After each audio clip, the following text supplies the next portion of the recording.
História de Jesus Cristo. Capítulo 18. Depois de deixar Atenas, Paulo partiu para Corinto, uma cidade movimentada, cheia de comércio, marinheiros, templos e também de muita idolatria. Ali encontrou um judeu chamado Áquila, natural do Ponto, que havia recentemente chegado da Itália com sua esposa Priscila, pois o imperador Cláudio havia ordenado que todos os judeus deixassem Roma. Paulo foi morar e trabalhar com eles, pois eram fabricantes de tendas, o mesmo ofício que ele exercia para se sustentar.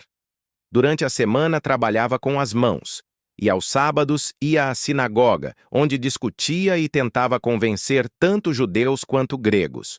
Quando Silas e Timóteo chegaram da Macedônia, Paulo se dedicou inteiramente à pregação da palavra, testemunhando que Jesus era o Cristo. Mas, diante da oposição dos judeus, que o insultavam, Paulo sacudiu as roupas e declarou: "O vosso sangue caia sobre a vossa própria cabeça. Eu estou limpo. De agora em diante, irei aos gentios." Então saiu dali, e foi para a casa de Tício Justo, um temente a Deus, cuja casa ficava ao lado da sinagoga. O chefe da sinagoga, Crispo, creu no Senhor, junto com toda a sua família. Muitos coríntios, ao ouvirem a mensagem, criam e eram batizados. Numa noite, o Senhor falou a Paulo em visão: "Não temas, continua a falar e não te cales, pois eu estou contigo. Ninguém ousará fazer-te mal, porque tenho muito povo nesta cidade."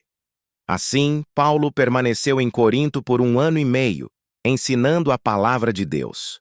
Certo tempo depois, os judeus se levantaram contra Paulo e o levaram ao tribunal diante do procônsul Gálio, dizendo: "Este homem persuade os homens a adorar a Deus de maneira contrária à lei."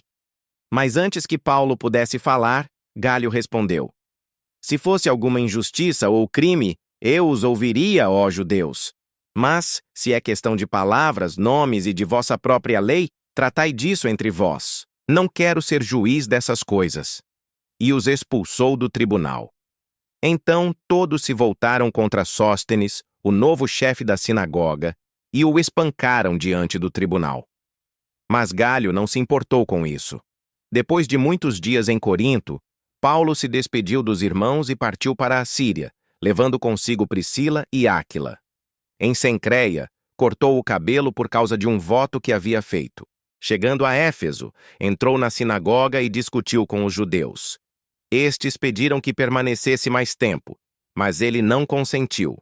Despediu-se dizendo: "Se Deus quiser, voltarei a vós."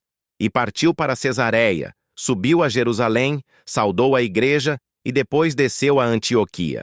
Depois de algum tempo, iniciou novamente sua viagem missionária, passando pela Galácia e Frígia, fortalecendo todos os discípulos.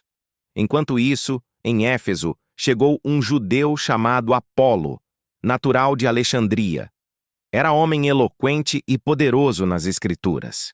Ele havia sido instruído no caminho do Senhor e falava com fervor, mas conhecia apenas o batismo de João. Apolo começou a falar corajosamente na sinagoga. Quando Priscila e Áquila o ouviram, tomaram-no consigo e lhe explicaram com mais exatidão o caminho de Deus. Depois, Apolo quis passar para a Acaia. Os irmãos o animaram e escreveram cartas de recomendação para os discípulos daquela região. Ao chegar, foi de grande ajuda aos que pela graça haviam crido, pois refutava vigorosamente os judeus em público, provando pelas Escrituras que Jesus era o Cristo.